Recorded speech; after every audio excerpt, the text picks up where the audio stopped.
aku juga lihat mereka selalu kayak nih aku nggak tahu nih brand apa lagi, nih brand apa nih siapa lagi, Oh, iya. beli Bodesia 10 juta 16 juta mesti buat apa gitu kan. Kan mahal banget, maksudku kayak Jangan nyinggung aku ya. enggak maksudku kayak wah berarti emang Kalau followers banyak tuh pasti kredibel gak sih? Tunggu dulu Ed. Selamat datang lagi di Fornos, dan di episode ketiga ini kita bakal membahas tentang kredibilitas fragrance reviewer. Ngeri. disclaimer kita nggak anggap kita kredibel Enggak, kita nggak kredibel sama sekali. Oke, nah jadi kita mau bahas tentang kredibilitas fragrance reviewer. Nah, sebenarnya kalau kita ngelihat content creator atau fragrance reviewer yang suka parfum itu banyak lah ya, banyak. Banyak. Tapi dari mereka ada yang lebih ke arah content creator, ada yang lebih ke arah fragrance reviewer. Betul. Ya, betul. Nah, oke. Seperti biasa, gue lempar ke situ dulu ya. Iya, silakan. Apa Gimana? nih? Maksudnya pertanyaannya mau kayak gimana nih? Menurut lu gimana? Content creator itu yang gimana? Fragrance reviewer itu yang gimana? Kalau menurutku ya, sebagai orang yang juga, kan aku berangkat bukan kayak Komik istilahnya. Oke. Sama Komik kan udah lama banget dan dia tuh emang lebih ke review parfum banget gitu. Jadi dia bisa bahas secara detail, even di YouTube pun bisa kayak long form video, bisa kupas tuntas lah. Kalau aku tuh berangkatnya dari content creator, jadi basically lebih yang kayak fun gitu, yang lebih easy, lebih dinamis, dinamik gitu kan. Kalau menurutku content creator kalau parfum itu adalah tetap bahas parfum tapi arahnya lebih fun aja menurutku. Gitu.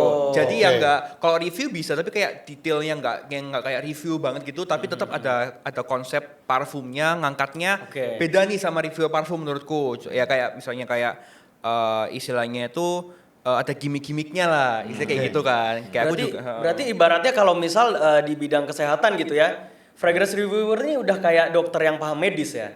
Kalau content creator kayak gini loh cara pola hidup sehat gitu-gitu ya. Ya mungkin kurang lebih kayak gitu. Jadi kayak di pembawaannya adalah lebih fun. Tapi kalau misalnya reviewer yang aku tahu adalah memang tujuannya adalah untuk kupas tuntas, review secara detail, in depth soal parfum ini kayak gimana gitu sih. Oke. Itu sih kalau menurutku ya. Jadi kayak kesannya kayak gimana, apanya kayak yang kayak Komeng apa Koet lakuin. Sebenarnya kita juga semua lakuin. Cuman kalau aku sama Syafrul mungkin konten iya, review juga iya ya gitu ya, boleh. Betul. Itu sih. Oke. Itu POV Jerry ya. Iya. Kalau POV Ed dulu deh, coba boleh. Oke, buat gue sekarang tuh jadi content creator parfum tuh sangat gampang sebenarnya. Nah, menarik. Lu cuma perlu kamera satu, lu perlu beli parfum satu, sama modal ngomong. Sebenarnya simple banget. Tapi apapun yang lo ngomongin, apakah akan kredibel atau enggak dan masuk ke kata orang-orang, itu satu hal yang perlu dipertanyakan. Menurut gua kayak gitu. Karena misleading informasi itu akan sangat berpengaruh terhadap seluruhnya. Terhadap industrinya, terhadap customer kedepannya, terhadap brandnya juga, dan lain sebagainya macamnya. Jadi menurutku, content creator yang kredibel itu akan bisa dilihat dari gimana cara dia membawa dirinya dan seberapa banyak pengalaman dia sebelumnya terhadap dunia parfum sendiri. Oh, oke. Itu karena pasti ngaruh banget ya. Betul. Semakin banyak dia mengeksplor suatu parfum, semakin banyak referensi, semakin banyak apa yang pernah dia alami, experience ya. Itu ngaruh banget berarti. Iya, tapi at the end of the day itu semua orang ada marketnya. Karena kita nggak bisa expect semua penonton akan menyukai konten-konten reviewer yang dalam. Ada juga beberapa penonton yang memang mereka pengen tahu dunia parfum, dan menurutku content creator parfum adalah entry level yang sangat bagus untuk mengenalkan mereka dunia parfum itu seperti apa gitu. Oke. Nah, kalau Komik sendiri udah lama berarti sejak kapan kok awal ngonten parfum pertama banget? Aku sebenarnya dari 2014. 2014. Yes, cuman aku bikin konten bahasa Inggris dulu. Oh, oke. Jujur itu aku Jujur. berarti pas masih SD kelas 6 apa Masih SD kelas. Tapi itu setua itu aku. Tapi kontennya anjir. Tapi kontennya aku delete. Oh, udah di-delete. Akunnya aku delete. Nah, Nah, aku start yang Indofrex tuh betul-betul tuh 2018. Berarti Komik nih ada dari tahun ke tahun ya, sebelum Covid sampai after Covid. Emang sebanyak itu ya reviewer parfum? Belakangan ini pertumbuhannya bener-bener masif ya? Karena TikTok.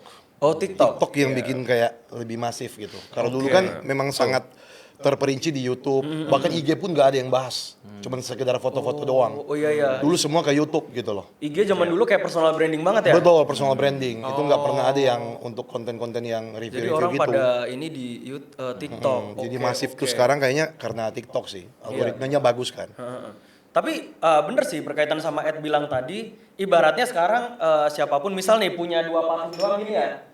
terus dibahas depan kamera di TikTok meledak dan dia bisa dapat title fragrance reviewer. Oke. Iya kan? Iya. Dalam tanda kutip ya. Dalam kutip Dalam ya. tanda kutip gitu. Emang secepat itu grow-nya. Tapi menurutku kalau misalnya kita ngomong konten kreator sama reviewer, berarti kan sebenarnya sama-sama kredibel nggak sih? Atau kayak mestinya POV dari kalian, mestinya fragrance content creator itu lebih kredibel atau review parfum itu lebih kredibel untuk bahas parfum? Paham nggak maksudku? Oke. Nggak tahu sih. Itu yang aku. Kalau buat aku ya sebenarnya balik lagi ke etika orangnya sih. Karena kalau kita udah ngomong reviewer dan lain sebagainya itu kan pengalaman setiap orang berbeda-beda. Ya betul sih. Dan yang bikin menakutkan adalah sebenarnya ketika uang masuk di sini. Oh. Ya, dan Iya. overclaim dan lain sebagainya itu kita nggak bisa pungkiri gitu. Dan hanya sebagian orang yang menjaga integritas mereka untuk tetap berkata jujur di depan kamera. Iya. Oke. Dan itu yang sebenarnya mahal. Konten organik lah ya. Betul. Konten organik. Nah, itu memang itu istilahnya riskan dan lahan basah banget ya. Iya, betul. Itu lahan basah banget. Bahkan sekarang orang yang ngonten parfum, entah dia nggak terlalu bahas deep apa segala macam, itu followersnya pun beda-beda.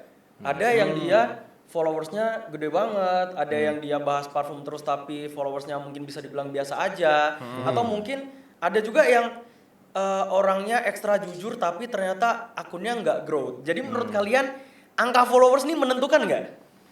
Dia dikatakan kredibel sebagai content creator atau kredibel dikatakan sebagai fragrance reviewer. Boleh gue jawab dulu? Boleh. Silakan Pak. Oke. Silakan Pak. Yang pertama sebenarnya gini, kalau untuk angka follower sendiri kita nggak pernah tahu karena banyak juga yang gue temuin orang dengan followers yang banyak tuh masih menjaga integritasnya. Salah satunya orang ini. Kenapa saya sampai hari ini respect sama dia karena menurut saya dengan sebanyak apapun masa yang dia bawa, ketika parfum itu apa adanya di badan dia akan ngomong apa adanya gitu loh. Dan itu yang pertama. Cuman satu hal yang menurutku cukup lucu juga ya.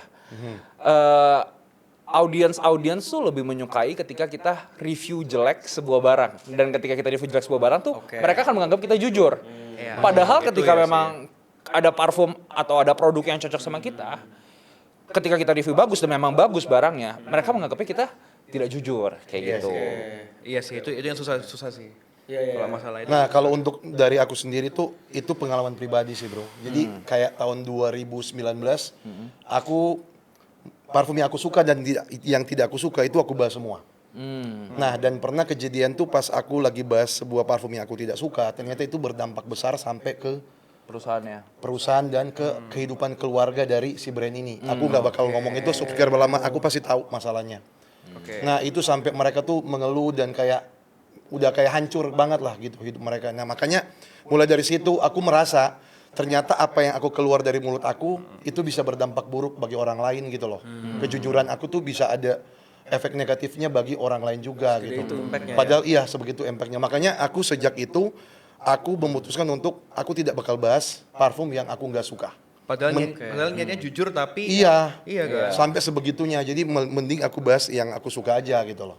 Tapi tetap dengan menyampaikan apa kekurangan dan kelebihannya. Iya, Gitu aja. tapi aku juga sama sih. Maksudnya Betul. kalau sama komik itu aku belajar dari komik kan aku juga lihat kan review komik kan. Jadi kalau nggak suka ya nggak usah di review dah. Betul. Iya kan? Soalnya kalau misalnya udah nggak suka terus review ya berarti ya nggak tahu mungkin ada niat terselubung kan kita nggak pernah tahu. Maksudku kayak ya yang aku tahu adalah mungkin beberapa orang yang memang sengaja istilahnya review nggak suka gitu. Ternyata emang tujuannya mungkin mau menjatuhkan kayak gitu-gitu loh. Ternyata, Apalagi kan begini ya bro, ini contoh ya. Kayak ada sebuah brand gitu yang buka kayak apa namanya tempat sniffing lah di Iya, event gitu. sniffing. Oke. Nah tempat sniffing itu yang mereka buka store offline, berarti kan kita bebas datang, kita coba kan barangnya kan. Iya.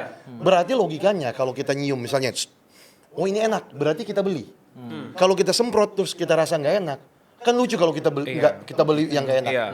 Itu aneh banget. Saya beli yang nggak enak untuk melengkapi koleksi kalau saya. Nah, iya, beda. beda. Kalau namatin, Beda. Iya. kalau namatin ya udahlah ya. Mau enak nggak enak ya kita, Ya, kita beli kita aja. beli. sama gitu kayak ya. aku kan JBG juga nggak enak juga. Iya. Cuman yang beli menjadi kan. lucu, yang menurut gua lucu yaitu kok bisa ada yang udah taunya dia nggak enak, yang itu terjadi di event, yang notabene kita bisa nyium produknya, dibeli dan dibikin review. Review. Bentar. Gue mencerna dulu ya. Yes. Jadi dari sekian banyak varian Pasti ada dong yang enak, ada yang menurut dia- Pasti selera lah ya. Bukan enak atau nggak enak menurutku, selera atau nggak selera aja. Iya, betul. Tapi kenapa dia ngambil yang nggak enak? Kan banyak yang enak. Nah, Itu yang akan itu yang maksud aku. yang aku Mungkin bilang. juga untuk engagement sih. Karena kan Engagement, ketika dia review betul, negatif kan setuju, pasti setuju. akan naik juga jumlah penontonnya karena kan dia lebih kredibel. Cuman Oke. secara Iya garis sih. besar itu form of ketidakjujuran juga sebenarnya. Oke. Nah ini pola pikir yang menurut gua harus diluruskan ya. Bahwa reviewer yang misalnya bilang suatu parfum itu nggak enak belum tentu jujur. Iya, Dan yang bilang betul. enak banget belum tentu Betul, jujur jujur. juga. Betul. Kita harus fair gitu. Kita harus fair. harus sniffing dulu sih. Audiensnya Betul, itu harus betul. harus apa namanya sniffing dulu. Karena menurutku emang pentingnya adalah, maksudku tergantung apa kredibelnya seorang content creator atau reviewer Iya. itu. Sebenarnya kalau kita ngomong kredibel, ya nggak bisa dibilang kredibel karena selera kita kan beda-beda. Maksudku kalau misalnya kayak audiens kita lihat ya, tinggal aja cari patokannya siapa menurutku. Kalau misalnya suka citrus, suka apa, berarti carinya ke Syaiful atau ke aku. Kalau suka wangi oud, leather yang berat-berat, berarti carinya ke Koet atau Komai kayak gitu. Sebenarnya simpelnya Iya, kayak gitu. Karena orang-orang itu kayak jangan sampai, aku nggak ngomong kayak gimana ya, cuman jangan langsung percaya aja gitu loh. Apa yang kita ngomong, karena kan harus tetap coba dulu atau apa gitu-gitu sih. Karena menurut gue juga kurang wise misalnya kita yang suka citrus nih, tiba-tiba kita nge-sniff aroma apa yang berat yang paling terkenal LV Ombre Nomade gitu Iya. ya. Gitu. Terus kita bilang, "Wah, ini nggak enak, sampah nih, jangan dibeli." Iya. Itu gimana orang-orang yang memang suka sama Suka aromanya? Ombre Nomade, Apa nggak iya. sakit hati dia digituin, ya kan? Iya, Betul. itu sih lebih kayak gitu sih kalau aku. Oke, berarti kembali ke pertanyaan gua tadi, apakah angka followers dari suatu content creator atau fragrance reviewer itu menunjukkan kredibel atau enggaknya? Menurutku sih sedihnya enggak. Enggak ya? Iya, sedihnya Sedihnya enggak. Oh, oke. Enggak. Berarti followers yang gede itu belum tentu kredibel kalau gua Betul. simpulkan ya. Yes. Oke. Betul. Karena semakin besar followersnya, semakin besar dia dekat sama brand dan semakin besar juga tergoncangkan integritasnya. Oke, oke. Iya. Tapi memang ada sih case-nya yang misal ada orang suka parfum itu dijadikan hobi dan dia itu sebenarnya punya pekerjaan utama sehingga dia nge-review parfum ya memang senatural mungkin, sejujur Iya. mungkin. Betul. Alhasil Hobinya gitu. followers nggak segede orang-orang yang memang dekat dengan brand. Betul. Betul. Itu Iya. fenomena nyata itu. Fenomena nyata, iya sih. Buat teman-teman yang begitu semangat ya, pasti ada saatnya grow. Ya, itu respect banget ya. Iya, respect. Respect banget. Jadi Oke. ya jadi kalau menurutku memang kalau misalnya secara number of followers gitu, ya kembali lagi tergantung Oke. audiensnya sih. Nah, terus gue pengen nanya ke kalian, ini pertanyaan menggelitik nih. Iya. Menurut kalian, reviewer yang jujur itu seperti apa sih? Gitu. Mungkin dari Komik dulu deh. Bisa Kalau dikatakan da- reviewer jujur itu seperti apa? Reviewer jujur. Sorry ya, ini jawab gue agak selfish kayaknya. Oke, Oke. oke. Gue tuh merasa reviewer jujur tuh yaitu reviewer yang detail. Oh, oke. Bukan cuma bilang enak atau enggak gitu. Aku wajib ada di kepala aku karena aku kan bukan cuma pelaku review. Iya. Aku penonton juga. Penonton juga? Yes. Komik melihat reviewer lain juga ya? Iya. Dan aku adalah orang yang berlangganan dengan channel-channel di luar. Oke. Aku nontonin semua mereka, jadi aku tahu mana yang kredibelnya tuh tinggi dan enggak gitu, kredibilitasnya tinggi atau enggak. Jadi aku merasa yang jujur tuh yang detail. Oke, detail. Kalau dia detail, dia bisa menjelaskan kayak tadi yang episode 2 kita bicarain, yang mana dia bisa bilang siang dan malam, ini. Aku merasa dia bisa dapat POV-nya tuh bisa jelas, dan dia jujur dengan hal itu gitu loh. Iya. Karena kalau misalnya orang itu bisa menjelaskan detail, ini bener nggak kok? Berarti artinya dia udah nyobain memang Udah ya? nyobain memang. Nyobain. Ini bukan barang baru sampai kemarin dan lu review sekarang. Oke. Iya. Itu udah seminggu atau mungkin 2 minggu yang lu pakai gitu loh. Iya. Terus lu bisa bilang dengan detail yang apa yang lu rasain gitu loh. Karena sesuatu pengalaman dari parfum itu tidak bisa kita bilang hanya dalam sehari doang, sehari bro. doang. Betul, apalagi Tidak bisa. baru nyampe ya. Iya. Baru nyampe. Baru buka. Spray langsung ngomong semuanya gitu. Iya. Kecuali kalau apa first impression. Iya, kecuali first kecuali impression itu beda ya. Kalau first impression itu beda konten lagi sih. Beda menurutku. konten Justru lagi. first impression nggak bisa detail. Nggak bisa Betul. detail. Iya, Karena itu betul. Kalau first impression detail agak aneh juga sebenarnya. nah itu baru question disemprot mark. terus bilang ini ketanannya Iya. 10 jam, nah itu kan gila ya. Iya. Oke. Betul. Ini disclaimer ya guys ya. Iya, iya, iya. Tapi itu tips paling gampang sih menurutku untuk nentuin kalau misalnya dia baru unboxing dan dia bilang ini pertama kali gua nyobain, terus dia bilang bisa bertahan 10 jam for example ya. Berapa jam lah terserah. Itu menurutku something wrong. Betul. Gitu. Itu tanda tanya. Ya. Ya bisa jadi dia tahu ketahanannya dari orang lain, belum dia cobain. Tapi kan artinya kurang apa nih? Kurang valid ya. Gitu. Iya. Betul. Aku kalau itu Oke. setuju. Nah tadi dari Komik ya. Kalau dari Ed, Sebenarnya untuk reviewer yang jujur menurutku dia nggak nge-review produk yang itu aja. Kalau menurutku. oke, yang itu maksudnya Wow. gimana nih? Maksudnya Oke. gimana? Betul juga, ada benar juga. Karena gini, balik lagi kita as a fragrance reviewer kalau kita mau jujur, kita pasti ada di lubuk hati kita pengen explore dong. Oke. Maksudnya Betul. aroma ini Betul. kayak gimana. Apalagi ini udah jadi hobi ya. Iya, dan maksudnya instead of hobi ataupun let's say ini mata pencaharian, Oke. akan sangat aneh kalau misalnya parfum yang dibahas hanya parfum yang itu aja menurutku. Itu aja itu artinya berarti dia udah punya timeline yang diharuskan dengan brand. Betul. Iya. Dan semuanya adalah mengenai konten dengan brand. I mean, dia nggak punya organik sama sekali, dia sangat disetir dan secara nyawanya juga menurutku hilang gitu. Jadi menurutku ya seperti itu agak sulit untuk kita bisa percaya 100% lah omongannya. Walaupun mungkin dalam hatinya jujur berkata apa yang enak apa yang nggak enak, tapi balik lagi dengan keberagaman brand itu sendiri, brand yang diolah, brand yang di review dan dipelajari lebih lanjut, itu akan membuat audiens tuh menjadi sama rata gitu loh. Knowledge parfum tuh nggak cuma mengenai 1, 2, 3 brand, tapi merata ke seluruh brand. Nah tapi gini, gimana caranya dia mau bahas banyak brand, contoh ya.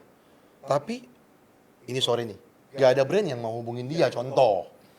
Nah gimana dong cara dia mau memvalidasi dia punya kejujuran itu gitu. Dia harus beli. Harus belilah. Harus beli ya. Harus belilah. Oh, Harus oke. beli. Harus beli ya pasti ada dong. Harus Walaupun explore lah ya. Iya, harus pasti ada dong. explore, iya. Walaupun brand tidak kontak kita pun, saya juga bukan orang yang sering dikontak brand.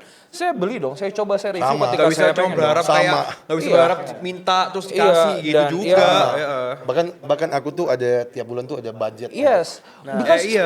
Iya. we do it for the love of the game. Iya, betul. Iya. We do it for the love of the game. Sorry nih, Iya. gue So- suka banget dengan hobi ini. That's why we do it for the love of the game. Tapi balik lagi ada beberapa orang yang memang mungkin tidak terlalu banyak explore dan tidak terlalu apa, akan sulit buat mereka juga untuk let's say menaruh perbandingan dengan produk-produk lain juga kayak gitu kurang lebih. Nah, itu nanti kita bahas ya. Iya. Nah, tapi dari Jerry dulu. Oke. Kalau aku- Menurut kalau- lu yang jujur tuh gimana? Kalau ngomong jujur itu sebenarnya simple sih. Kalau aku ngelihatnya kalau review jujur atau enggak itu yang pasti konten organiknya masih ada nggak gitu. Kalau misalnya kalau kayak aku ya organik. Jadi organik tuh konten yang tidak dibayar dan tidak disponsori Iya, siapapun, guys gitu. contoh kalau misalnya aku nggak ngomong aku ya, kayak misalnya kayak ngomong kayak Koet atau Komai kan mereka masih beli, yang actually beli, aku memang saksinya mereka memang benar-benar beli gitu loh, maksudnya bukan yang kayak misalnya minta dari brand atau apa dikirimin brand itu bukan yang kayak gitu doang, dan mereka memang actually beli gitu kan, dan kayak apa namanya masih review, mestinya parfum kayak ngapain Amuas, apa kalau mereka Serjof gitu kan, jadi masih ada kayak istilahnya itu genuine gitu loh. Kayak ada, kalau menurutku tuh ada rasa, kalau misalnya orang-orang seperti itu, masih ada rasa genuine-nya. Kalau aku yang lihat gitu, karena masih beli, masih explore, yang aku juga lihat mereka selalu kayak, nih aku nggak tahu nih brand apa lagi, nih brand apa nih, siapa lagi, beli Bodesia 10 juta, 16 juta, mesti buat apa gitu kan. Kan mahal banget, maksudku kayak, Jangan nyinggung aku ya. enggak. Maksudku kayak, wah berarti emang kredibel karena masih explore. Dari lokal juga iya, tim teng iya, desainer, ini semuanya ini semua. Berarti kalau gua simpulin, kita gimana ya? Orang itu dikatakan fragrance reviewer udah pasti wajib banget emang suka parfum ya. Pasti Betul. suka parfum dan Pasti suka pasti parfum. menurutku Betul. memang harus ada kerelaan untuk beli parfum sih. Yes. Iya itu loh, itu yang harus Iya, menurutku yes. harus banget karena Iya. karena gini, kamu kayak with say kayak kerja sama brand segala macam. Maksudnya ya if you really into perfumes, kenapa kamu kayak malah ya nggak tahu ya. Maksudnya kalau nggak mau review yang beli sendiri apa kayak gitu loh. Maksudku kayak harusnya tuh kalau misalnya into perfumes harusnya beli sendiri, memang budgetnya kayak kalau aku Mike, yang aku tahu memang dia ada budgetnya. Ya emang per bulan ada budget buat beli. Oke. Dan aku juga ada budget sekarang. Maksudnya udah dari kapan juga udah budget, tiap bulan harus beli parfum yang aku benar-benar pengen, nggak cuman niche designer aja ya, tapi aku kayak kalau misalnya lokal yang aku nggak tahu yang underrated juga aku beli, makanya aku bisa kayak masukin kayak, aku kan ada segmen parfum kurang spotlight kayak gitu-gitu, jadi emang beli gitu-gitu, jadi tahu oh ternyata ada loh orang-orang yang kayak bikin parfum yang Dan nggak ada budget tapi masih berjuang kan. masih berjuang. Iya, Nah, ternyata dari iya. situ kayak oh ternyata ini ada loh orang-orang yang kayak gini. Nah itu indahnya loh Jar dunia parfum karena balik lagi Iya. menurutku gini lah, aku nggak mau ngejudge orang yang hanya mencari uang di industri ini. Iya. Karena balik lagi setiap motif orang-orang tuh itu nggak mungkin semua orang sama kita gitu loh. Iya. Oke. Tapi lebih ke arah gini. Oke, kalau misalnya kamu toh nggak suka sama parfum, minimal sedikit uangmu kamu pakai untuk ekspor hal lain di dunia yang sama sebagai modal kamu ke depannya. Siapa tahu ke depannya kamu ada jatuh cinta di industri ini. Iya. Kayak gitu. Sama nama perpustakaan hidung lah ya. Yes. Tapi gue setuju sih. Jadi menurut gue gini, content creator atau fragrance reviewer yang punya duit berlebih itu banyak. Tapi mereka yang willing untuk membeli barang mahal atau mungkin parfum antah berantah for the sake of dia sharing knowledge di platform mereka tanpa dibayar dan disponsori, itu another level. Iya. Itu adalah orang yang truly suka parfum dan Iya. menurutku itu kredibel. Bukan jujur secara review, tapi Iya. jujur into perfumes gitu loh. Jujur Betul. untuk perfumesnya. Betul. Bukan cuma reviewnya aja, tapi emang cinta parfum itu sendiri gitu loh. Itu Iya. menurutku yang ya aku banget. Jadi misal kita pergi kemana terus nemu parfum ini unik banget, followersku harus tahu. Saking excitednya kan kita nggak bisa excited sendiri. Iya, kita- Orang yang suka parfum pasti kayak, aku pengen orang lain tahu juga nih. Ceritain berita baiknya kan. Iya, gitu. Itu ya itu Sama kayak poin ini penting nih. ya. Ini aku dapat di Mastre Itali. Oke. Yes. Iya aku nyium ini.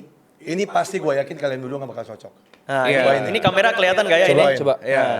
Oke. Kalian gak bakal cocok. Coba Yes. coba. Sacred Flame ya? Yes. Argos. Boleh men, satu spray. Coba. Indahnya. Ya, kalau Koet Sudah ngomong indah, indahnya itu agak beda ya gitu. Iya, belum tentu gua indah, Jangan udah jangan di-spray. langsung kayak indah oh pasti enak. Dia jujur tapi nggak tahu gitu. Iya. Coba.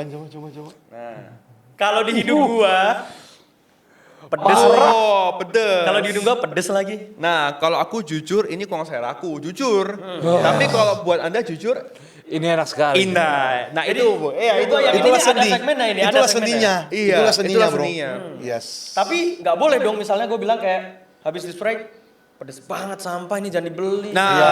itu baru. Tujuh. Iya kan? Apalagi kayak ngomong nggak enak ini nggak enak gitu. Tapi nggak ada alasannya gitu loh. Maksudku- Iya. Ibarat bilang gini, wah Jerry sukanya apa tadi nasi goreng. Iya. Gila nggak enak itu jangan makan nasi goreng kan aneh. Kita makan mie goreng aja. Itu. Orangnya kayak gitu sih. Itu. Dan Oke. satu hal yang menurutku lumayan miris juga ya Pol ya. Kalau kita lihat. Banyak juga yang meng-create hype palsu dengan cara membeli followers. Itu berapa kali aku temuin sih. Jadi dia membeli angka, Iya, dia membeli membeli angka. followers supaya kelihatannya cantik. Tapi ada ya. For sure man. Ini aslinya nyala gak, Jay? Panas ya? Panas ini. Kenapa makin episode makin panas? Wah, panas sekali nih aslinya. Oh ini orang di belakang kamera kedinginan semua. Kita yang kepanasan ya. Iya. Keringetan Oke, gue. bentar. Gue luruskan dulu. Berarti orang yang suka parfum dan konten, tapi dia istilahnya berarti nyuntikin ya? Iya nyuntikin. Nyuntikin apa? Likes, comment, follow apa? Anything. Anything? No way. Hmm. What for? Mungkin karena mirisnya industri ini. Dengan semakin besar followersnya, maka akan semakin dianggap lebih kredibel. Padahal pada akhirnya adalah kita pengen share apa yang ada di isi kepala kita toh, Oke. Iya. dan apa yang jadi thoughts kita. Karena itu kan ya, itu jadi sesuatu yang memang ditunggu-tunggu sama penonton-penonton, teman-teman setia kita kayak gitu. Dan esensi itu yang dihilangkan sih.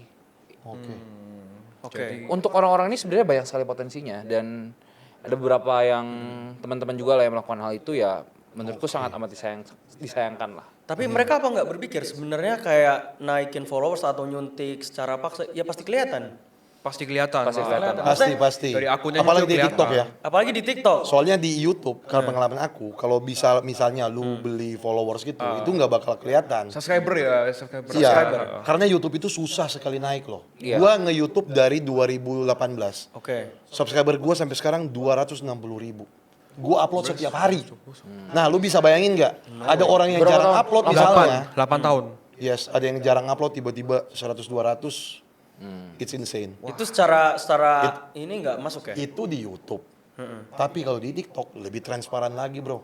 Karena di TikTok itu ada like Jumlah likes-nya. Yes. Betul. soalnya- Tapi ada nggak nyuntik likes di profile TikTok? Nah, kalau sepengalamanku, Aku nggak tahu. yang aku pernah lihat ada orang ada orang yang memang nyuntik likes di video itu, tapi hilang habis itu likes-nya. Jadi nggak kebaca sama total likes-nya. Algoritma. Gue pernah dengar Gitu. nih, inauthentic likes ya. Iya. Jadi reduce sama platform. Jadi kalau misalnya ketahuan nih nyuntik likes segala macam bakal pokoknya inauthentic apalah pokoknya aku lupa apanya tapi langsung dikurangi sesuai sama likes aslinya. Oke. Oh ini masuk akal karena biasanya kalau gue Iya. ngeliat ya orang yang nyuntik followers angka likes-nya tetap kecil. Iya. Itu kayak jomplang banget. Jomplang banget, pasti kelihatan. banget. Iya, pasti kelihatan. For example, ya tapi sebenarnya kalau angka beda-beda ya. Cuman menurutku sih ibaratnya ya 50.000 atau 100.000 followers itu harusnya udah jutaan likes. Harusnya jutaan Kalau di likes, parfum ya. ya. Apalagi parfum itu kan segmented, bukan kayak Betul. konten komedi Betul, yang kayak kita betul. ini gampang banget viewsnya meledak gitu loh.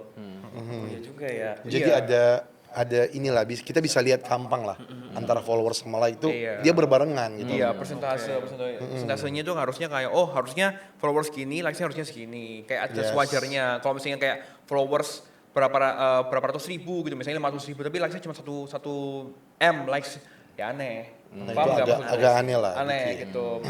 Minimal kayak 5 M lah likes, Iya. 6 M lah likes kayak gitu. Dan mungkin buat teguran juga buat teman-teman brand kali ya. Maksudnya jangan menilai kita dari jumlah followers dan dari angkanya aja, tapi buat teman-teman brand juga yang mungkin bekerja sama dengan kita berempat ataupun siapapun teman-teman kita di industri ini. Iya.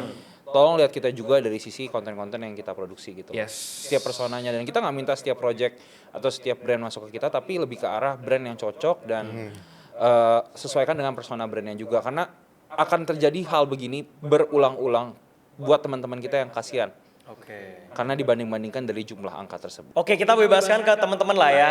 Semoga Iya. sih episode ini bisa membantu kalian dalam memilih nih Yes. kiblat atau fragrance reviewer mana yang bisa jadi acuan gitu. Jadi topiknya agak-agak deg-degan sedikit Agak-agak ya. tepi jurang ini. Tepi jurang Tapi juga jujur, ya. tapi jujur topik kita kali ini tuh kita bukan mau menyerang orang lain. Iya, iya, Betul, sama betul, sekali, betul. nggak bisa. Ini memang murni. Nggak bisa. Kita pengen- Keresahan kita keresahan aja. dan kita keresahan teman-teman di kolom komentar kita juga yang pengen kita suarakan kayak gitu. Nah, tapi tenang aja karena di episode selanjutnya ada topik yang lebih panas. Aduh. Apa tuh? Gitu dong.